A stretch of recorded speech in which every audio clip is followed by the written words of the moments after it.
Hello, everyone, and welcome to Mio on MMA Podcast, breaking down UFC Freedom 250, and also talking about the most recent UFC Apex offering, just because, well, there's only 7 fights on this card, and despite the impact, the name value, and the import of Freedom 250 fight-wise, they're not terribly complicated fights at all. Let's get this out of the way. Freedom 250 is an absolute sport-washing propaganda piece. We're probably going to have to deal with a bunch of politics on the card. Probably going to have some Donald Trump glazing on the card. And before anyone comes up with the bright suggestion that the UFC is doing this for non-political reasons, this is just a big thank you to Donald Trump for his support over the years. I have a giant shelf full of UFC DVDs in the other room. Because back in the day, my parents weren't keen, well, my mom specifically, wasn't keen on me watching fights. So ordering the pay-per-view, not really an option. Had to go down to the mall, grab the DVDs. That's how I educated myself essentially on the UFC. And during those DVDs, there would be any chance to shout out a celebrity, they take it. Chuck Zito's in the house. We need to jizz all over him. Anthony Kiedis is in the house. We need to make that happen. We need to get him front and center. Donald Trump was never a thing at that point. And the reason is that Donald Trump doesn't have a role in UFC history particularly. His casinos hosted a couple of cards, but then we got to jizz all over like the MGM Grand people and stuff. And like, we don't do that. It's a political thing. It's for the benefit of the UFC. I'll be clear on that because Donald Trump is pushing a lot of pro-UFC, pro-corporate in general, but pro-UFC like stuff. Like the non-disclosure of fight payment is a big thing with the Republican Party right now. The monopoly laws are another thing that Trump is, antitrust and so on, is another thing that Dana White is kind of, looking to get overturned after, the antitrust lawsuit didn't go super well for them in court. So, there's a business reason behind this too, sure, but it's to get things politically changed to be better for the UFC. Ergo, politics. And I feel like no one listening to this needs to be told that because I hope my listeners are all people who don't listen to Dana White when he says, I'm not into politics while being a keynote speaker at the Republican National Convention. That's kind of ridiculous. So we've done that. Let's move on. Moving on. Usual anti-betting spree here. I'm going to be talking about betting odds, who I'm betting on, information you can use to make bets, etc. And please feel free to.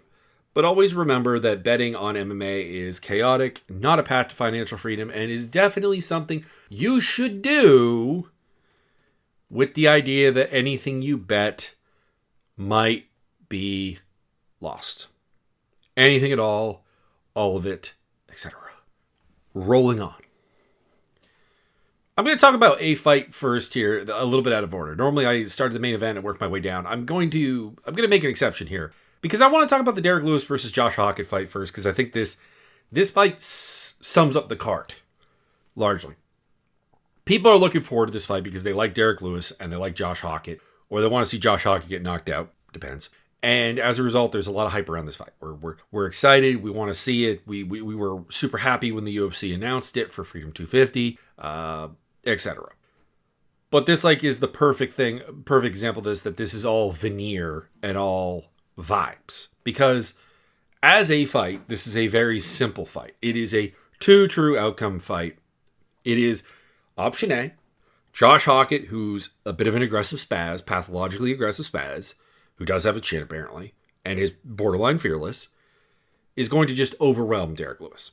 He's going to throw more strikes than him. He's going to make Derek Lewis work harder than he wants to work. He may even wrestle a little bit, because if you can successfully wrestle Derek Lewis, you can generally beat him. Now, he is harder to out-wrestle than people generally think because he's super strong, super big. It's heavyweight. There are problems with that. But it's not like we haven't seen Sergey Spivak, Jilton Almeida, even Waldo Cortez Acosta took him down. It's not like successful wrestling cannot be done, cannot be made a thing. So, like, that's on the table. All of these things are on the table, and Josh Hockett is perfectly capable of doing them. He is a pretty athletic dude. His only problem, really, at heavyweight is that he's a 6'1" dude who weighs about 235-ish, and that's a little bit small. Not impossibly small. Randy Couture is about that size, and made it to a title and so on. So, like, it's on the table, but I do suspect that there's going to be a body transformation for Hockett at some point. Either it'll be a serious...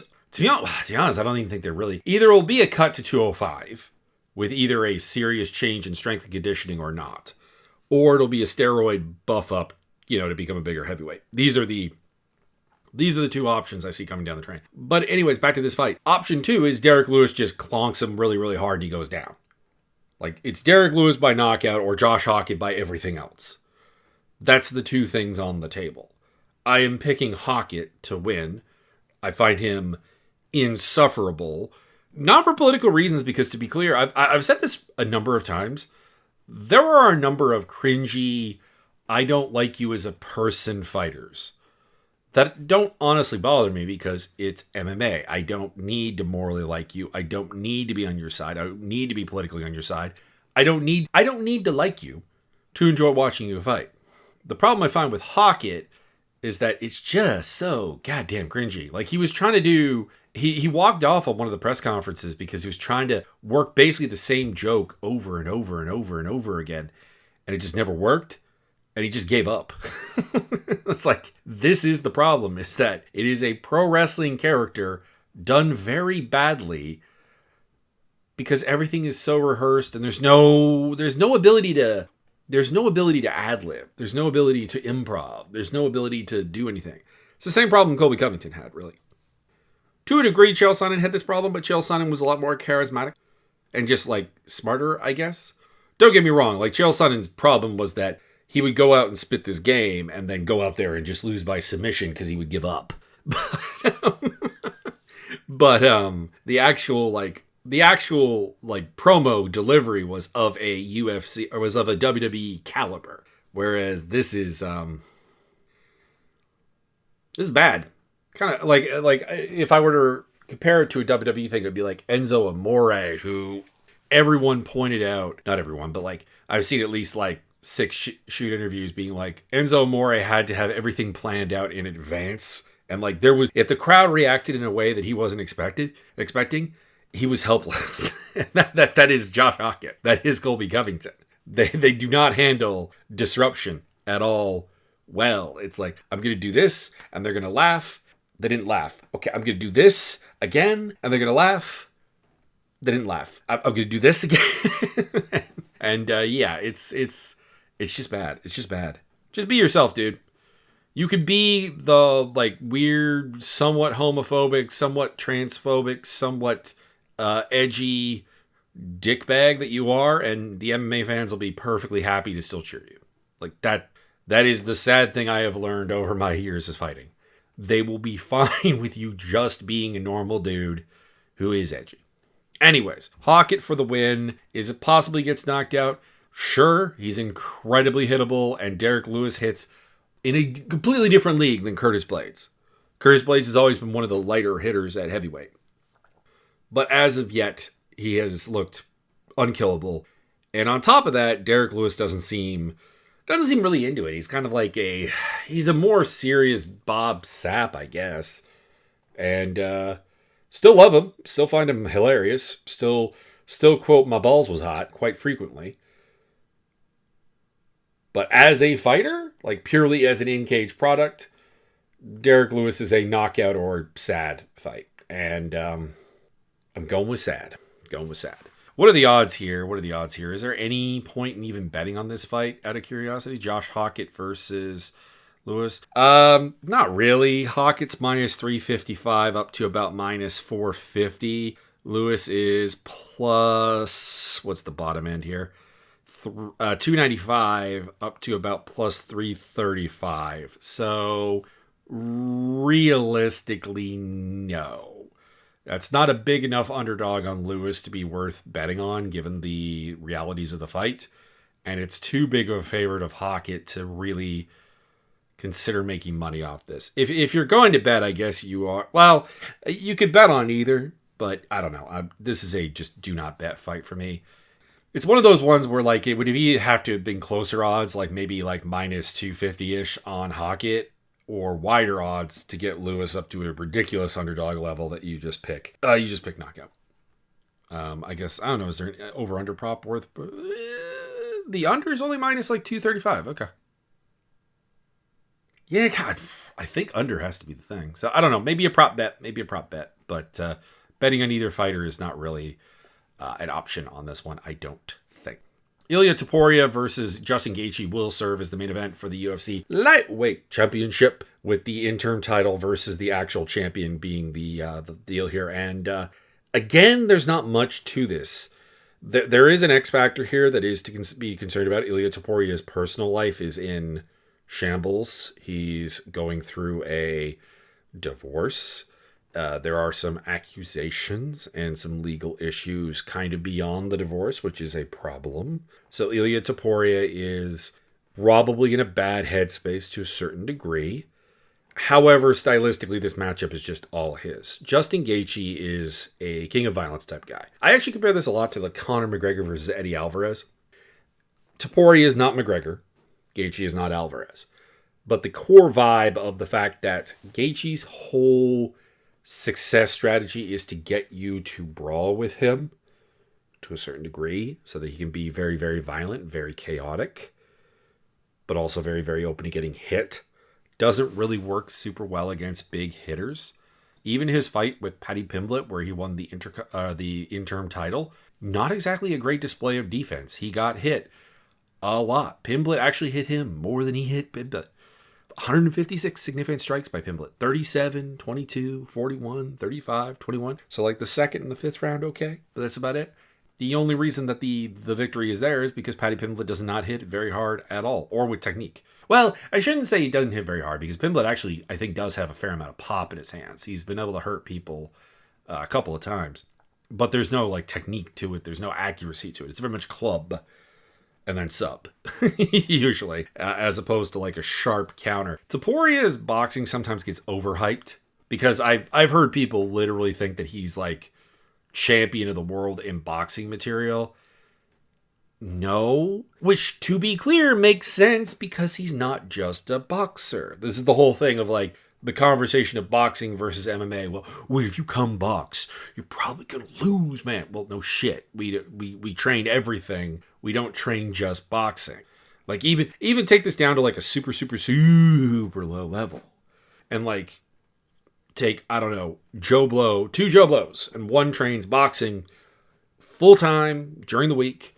The other trains MMA. The boxer is going to be better. Like, that's just the nature of the beast at boxing, because they're training boxing and nothing but boxing. And if they fight the other guy in boxing, they will win. So that's the end of that. But Topuria for MMA has very smooth boxing. He is defensively sound. There's an ability to chin him because he is a bit of a slugger. He'll load up on stuff and he will power exchange with you. And he is kind of relying on his chin at that point. Also, the fact that he's a 5'7" lightweight obviously has certain limitations in terms of reach, in terms of outside ability. But he is powerful, he is fast, he's explosive. His footwork is very good in the sense that he does just enough moving of his feet to be effective. That way his feet are always under him for power transference. And that's why he hits very hard on the counter, and why it's very, very dangerous to engage him in a brawl slugfest, as Gaethje's probably going to do, and probably get knocked out. Now, Gaethje is still super durable, but he's 37 years old. I don't think he has a grappling opening here, because while I do think that he's an underrated wrestler, and has always been an underrated wrestler, I think Topuria is better on the ground. So it's let's assume Gaethje has the wrestling advantage for a moment, which I don't think is a guarantee, but let's assume that is the case.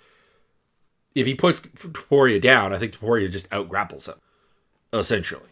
Like, that's what it comes down to. Not like in a instant submission way, or a Ryan Hall manner or whatever, but like, Topuria will probably be very, very hard to control, very, very hard to make that a weaponized version of a pathway to victory. So there's no safe way for Gaethje to engage Topuria Toporia's venom is there at all aspects of what Gaethje generally wants to do.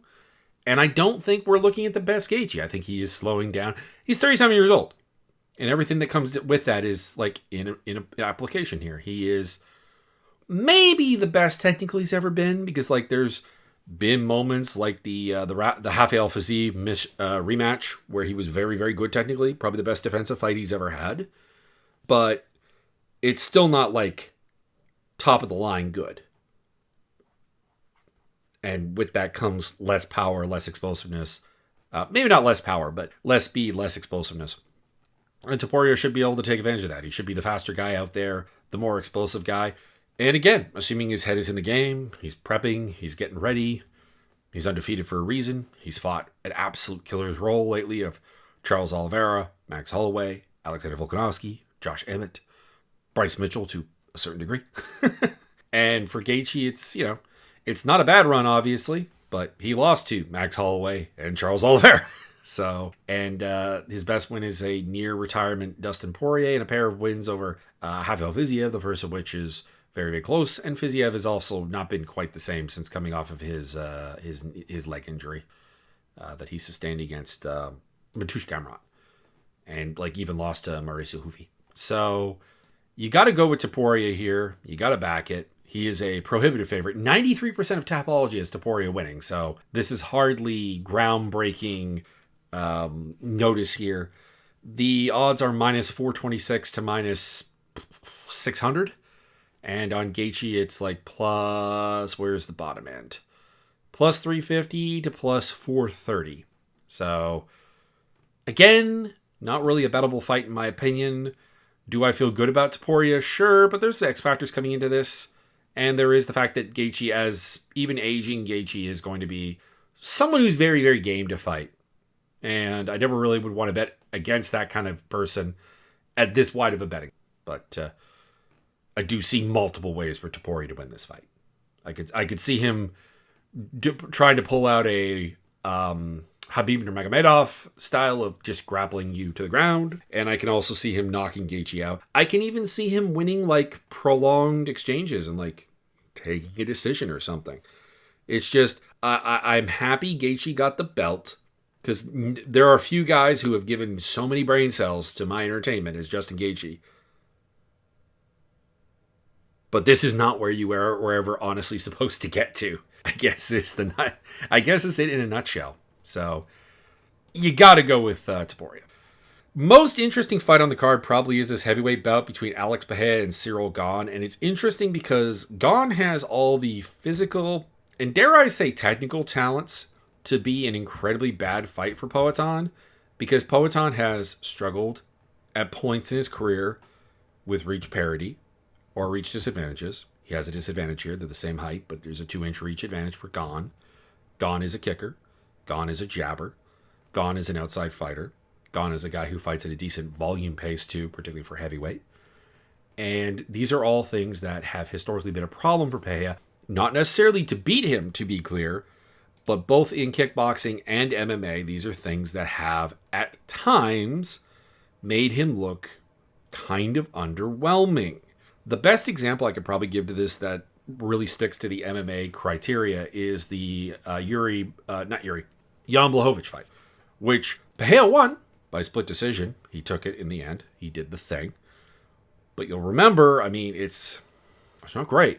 It's not a phenomenal fight.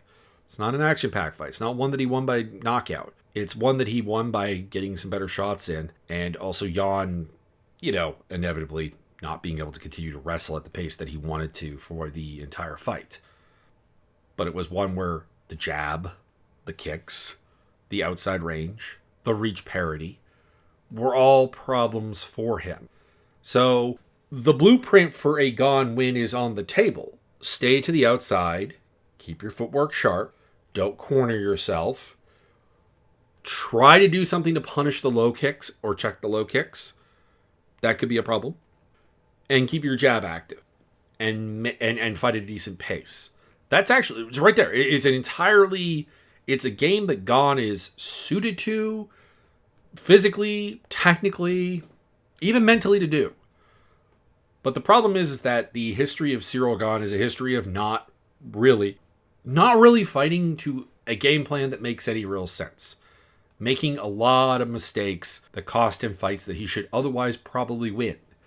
For example, he won the Volkov fight, but like he should have really won the Volkov fight, if you know what I mean.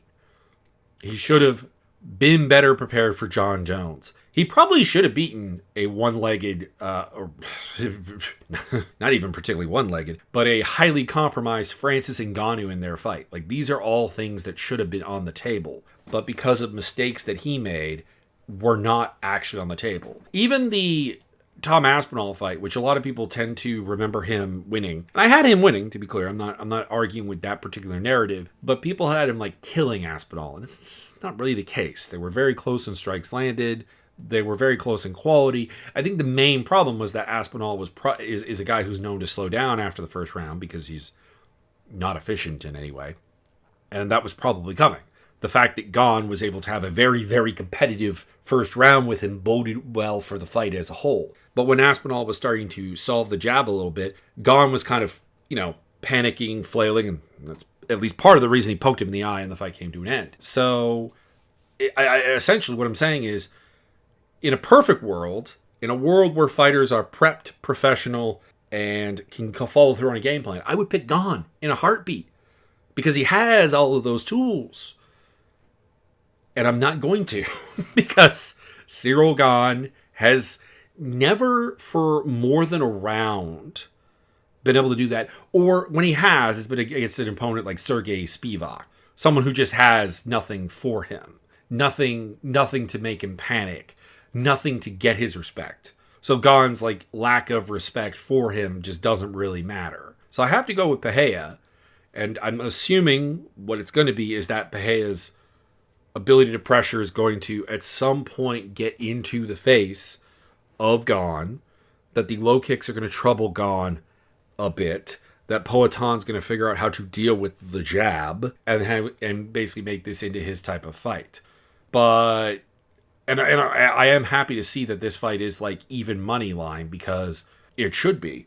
It's basically I trust Pereira's brain a lot more than Gane's, but Gane has every ingredient to the recipe to just neutralize Pereira. So that is on the table. But yeah, like I said, the odds here are a fitting. Minus 100 on Gane up to about minus 118, minus 108 up to about minus 117 on Pereira. So this is a bettable line on both guys because it's an even money fight. It should be an even money fight. I'm not saying this is a dying to be bet on fight. But anytime you have these odds, there's going to be value if your guy wins. So I will not be shocked if Gane puts together actually a very comprehensive game plan and performance here and gets the W. But I can't pick it. Poaton, TKO at some point. Decision also on the table. It's not like Poaton can't go 5 rounds. But I think the knockout comes. Sean O'Malley versus Ayman Zahabi. Sean O'Malley is the pick. I'm going to go by TKO, but his decision wouldn't surprise me because, well, Sean O'Malley has gone to decision with the likes of Chris Moutinho and with the likes of, he stopped Chris Moutinho in the 3rd round, but like it was a long fight and went to the decision with the likes of Andre Sukumta and Tyrion Ware. So like it's not like he's a guaranteed finishing machine here. And his big wins are a decision over Marlon Vera, decision over Yadong Song, decision over Peter Yan. He's knocked out Holly and Paiva, which is, somewhat impressive. He's knocked out Aljamain Sterling, which is somewhat impressive. But he's not a guaranteed finisher. Now, the reason I'm picking him is pretty simple. He's 3 inches taller. He has like 3.5 inches of reach advantage. He has a good jab. He has the ability to fight at range, which is like the thing with Zahabi is that he's not built for this level of success on a physical level. He's not that fast. He's not that explosive. He's not that powerful. His success has been essentially about analyzing and isolating the flaws of an opponent in a way that allows him to win. Be that pace, be that cardio, be that their lack of ability to certain range, their lack of ability to deal with pressure, etc. And do I think O'Malley has some issues with pressure? Sure, but he doesn't fall apart. Does O'Malley have an issue with range? Not really. Does O'Malley have an issue with pace? Not really. Like, sometimes I think he's maybe not the greatest conditioned fighter in the world with the greatest cardio or anything, but, like, his output is pretty solid. Like, take the Yadong Song fight, for example. He's out there in the third round throwing 46 punches, his highest output of the fight. So it's not like he fades. Even if we look at the fights against the first fight against Merab, this one's probably going to be a bit different. Merab he had a problem with. Let's go with, I don't know, the Cheeto fight. The Cheeto fight again throws 96 punches in the fifth round of a fight that he's dominating. So, like, there's no problem with cardio or with pace. If he is getting tired, which I do think sometimes in his body language he is, it just doesn't matter. He keeps throwing. So he's going to have the pace. He's going to have the reach. He's going to have the... I don't know if I really would say he has the footwork to deal with pressure all that well, but it's not terrible. And he's reasonably quick on his feet. So Sean O'Malley should win this fight. And I say this as a Sean O'Malley hater.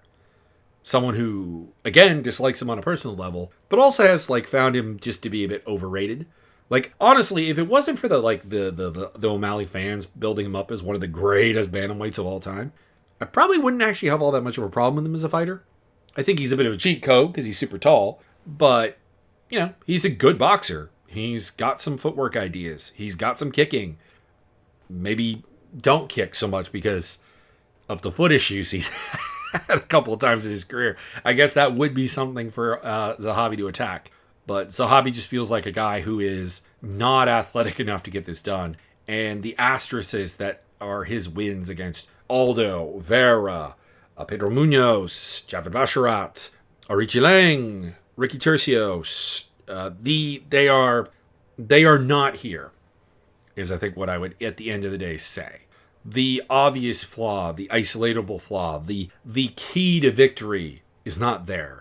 O'Malley doesn't fight at the pace of Marlon Vera. Case in point, when they fought each other, he almost 3-1 outputted him. Like, it's not there. He doesn't have the cardio issues that Aldo has. He doesn't have Pedro Munoz's lack of, Munoz's lack of physicality, if we're being completely honest. I would love it. I would cheer. I would cheer very, very loudly if Zahabi was to win, because, like, you know, I appreciate the little engine that could, the guy with the lack of physicality winning on the big stage against the biggest thing. And, like, honestly, a win over O'Malley puts him in title contention. And that is something I never thought I'd see. And it's not something that depresses me at all.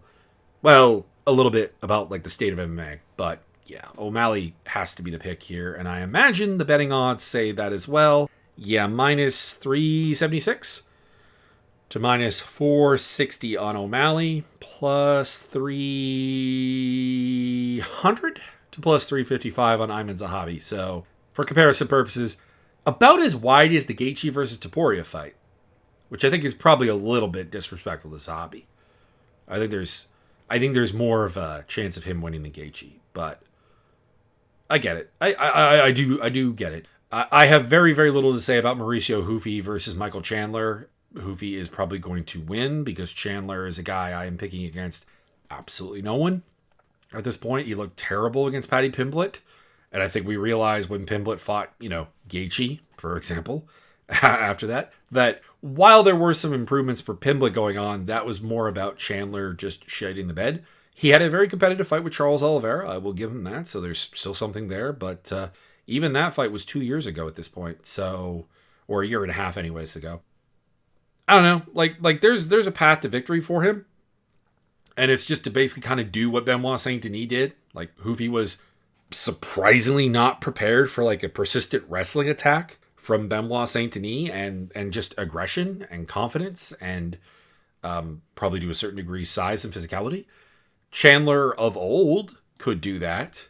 I don't think Chandler of now could. Chandler's he doesn't have the cardio anymore, which makes sense. He's old. And he doesn't have the durability, I don't think, anymore. So, Hufi by knockout, but I guess there is upset potential here. If you go back and watch the Benoit Saint Denis fight enough and, like, squint at it really hard, you can see Michael Chandler doing that. Surprisingly wide line on Chandler here. Not in terms of against Hufi, but just his own, like, line. Because he's plus 317 up to plus 525. That's it's a bit weird. And then minus 456 up to minus 800 on Hufi. Bo Nickal versus Kyle Daukaus. Bo Nickal is the pick. My only concern here is that against fighters of Daukaus' height, Nickal has looked pretty bad. He lost to Reiner de Ritter, obviously, and he had that really, really unforgettable, don't go back and watch it too closely, fight with Paul Craig. And there is a chance that this ends up being something very similar to that, which is less than ideal. Something to do with Bo Nickal having to deal with taller guys in a striking setting. It makes him nervous. It makes him make either bad decisions or conservative decisions. But Kyle Daukaus, despite his recent run in the UFC, which has been very good, I have been straight up stunned by the Kyle Daukaus return tour here, because he's come back and scorched Michel Pereira and scorched Gerald Meerschaert in less than a minute each, which is kind of impressive until you realize that Pereira also had a really bad fight with Zacharias after that, and before that had a bad fight with Abus Makhmedov and has not looked good. And GM3 is GM3. That loss is part of a 5-fight losing skid. Yeah, I don't have much else to say, though. Nickal is the better wrestler. He's probably, honestly, about the same level of boxer as Daukaus, and he has more physical tools to work with. So Bo Nickal is the pick. I'm going to go by decision because Daukaus is a tough bastard. He's been hard to finish. Not impossible to finish. It's been done, obviously. Eric Anders finished him in 2022 when I think he was still trying to figure out how to fight with his face being having been jacked up a little bit. Roman Dolidze finished him as well, so it's on the table. But like Phil Haas didn't, Brendan Allen didn't, and nor did Eric Anders in grappling. I guess it doesn't really count. But yeah, he's a tough guy. He's a guy who I think has a frame that makes Bo Nickal a little bit nervous. Or maybe Bo Nickal really wants to make a shout-out statement on the White House. I don't know. But I'm going to go with decision. I'm going to play the odds here. But everything that could lead to a Daukaus win are all like kind of what if subjectives and not really about him. It's like, okay, what if fighting a taller guy makes Bo Nickal dumb? What if fighting at the White House makes Bo Nickal dumb? What if Bo Nickal fighting at the White House makes him exceedingly aggressive and it actually works? Like, these are on the table X factors, but I think at the end of the day, I'm just going to treat it like a normal fight and be like, Bo Nickal has the advantages to win this fight. Daukaus is tough. Let's go with it goes the distance. And I'm kind of curious here. Is there value? Because Bo Nickal is a prohibitive straight-up favorite, minus 317 to minus 360. And it is plus 285 down, plus 250 on Daukaus. Is there... Nah, the over is the favored. What about Nickal by decision? Okay, there's some money there. I'll probably put some money on Nickal by decision, which is about plus 240 to, or plus 225 to plus 240. That'd be fun. So people are generally thinking betting wise that Nickal's going to finish him, but I could definitely see this going the distance. Diego Lopez versus Steve Garcia. Again, not a terribly complicated fight here. Steve Garcia put on a surprisingly good boxing performance against Calvin Kattar, but it's Calvin Kattar. Otherwise, he is a crash the pocket, land hard shots, and you go to sleep. And it's why he has a first-round stoppage win over David Onama. It's why he has a first-round stoppage win over Kyle Nelson. It's why he has a first-round stoppage win over Suwo Choi. It's why he has a second-round stoppage win after getting kind of grapple-effed for a bit over both Mikhail Costa and Cheyenne Nurembeke. It's why he knocked out Chase Hooper in the first round, etc. You get the deal. And Lopez is durable. Lopez has his problems. Lopez has a mind for the game that is amazingly willing to fight, but also amazingly unwilling to actually perceive the fight on a tactical, strategic level. And it just isn't needed here. That big weakness is not here. This is going to be a approach similar to John Silva of I'm going to go out there and try to murder you. And without John Silva's like singular physical backing. So I got to go with Lopez by TKO. Submission's also on the table. That would obviously be like a club and sub type of thing. But I have Lopez at some point hitting Garcia really hard because he is a guy who... What is the reach like here? Okay, Garcia does have 2.5 inches of reach. I was going to say like reach parity, but he actually still does have a reach advantage. But he's going to be crashing into the pocket against a guy who can hit him a lot earlier than he's used to being hit. And I imagine he'll probably get caught at some point and put down. Not saying he won't have success. Not saying he won't be able to do some things because, again, I mean, Silva was winning that fight up until the actual stoppage in a lot of ways. But he was giving up takedowns and he was getting hit a lot. Actually, no, I shouldn't say that. He was winning the second round. I'm trying to remember the fight now. And it's like, no, Lopez won the first round. Silva was getting it going the second round, doing some things, and then got deaded. So this should be similar in the sense that I don't begrudge Garcia some success, but he's going to keep creating car crashes with Lopez.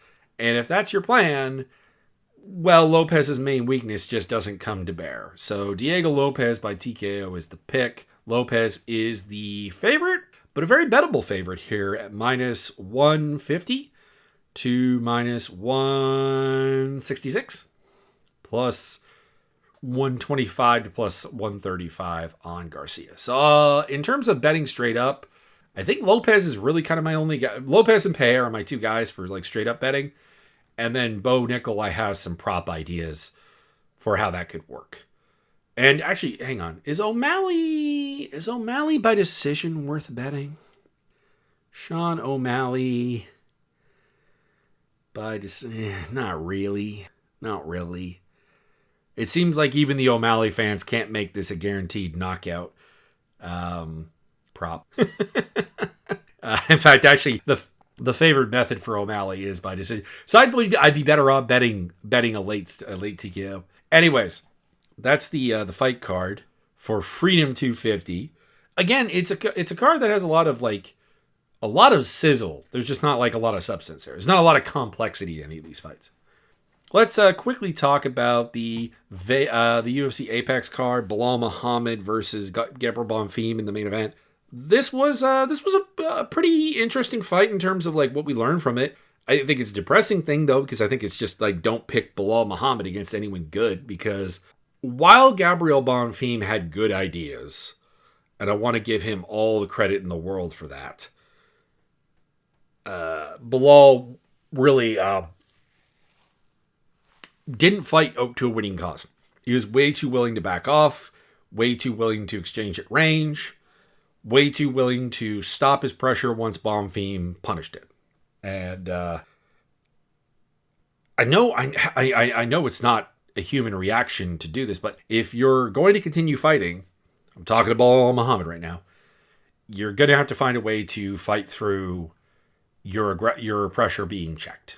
Because the way you fought Jack Della Maddalena, the way you fought Ian Gary, and now the way you fought Gabriel Bonfim, these will not win you fights at the top of the division. They'll win you fights against people that you, approaching 40, probably just don't want to be fighting. So, either retire or fix that shit. I guess in a nutshell. So that was disappointing for me a little bit. But we learned something. Brendan Allen, Edmund Shabazian. Did we learn something? Shabazian didn't panic and didn't fall apart. And I actually scored the fight for him. I have no problem with Allen winning. The first two rounds were very, very close, and Allen won the third. So, not a problem. But I did have Shabazian edging out the first two rounds. But is it a grand transformation for Shabazian? No, but maybe we're on the right track. Maybe. We'll have to see. Brendan Allen calling for a title shot afterwards was dumb.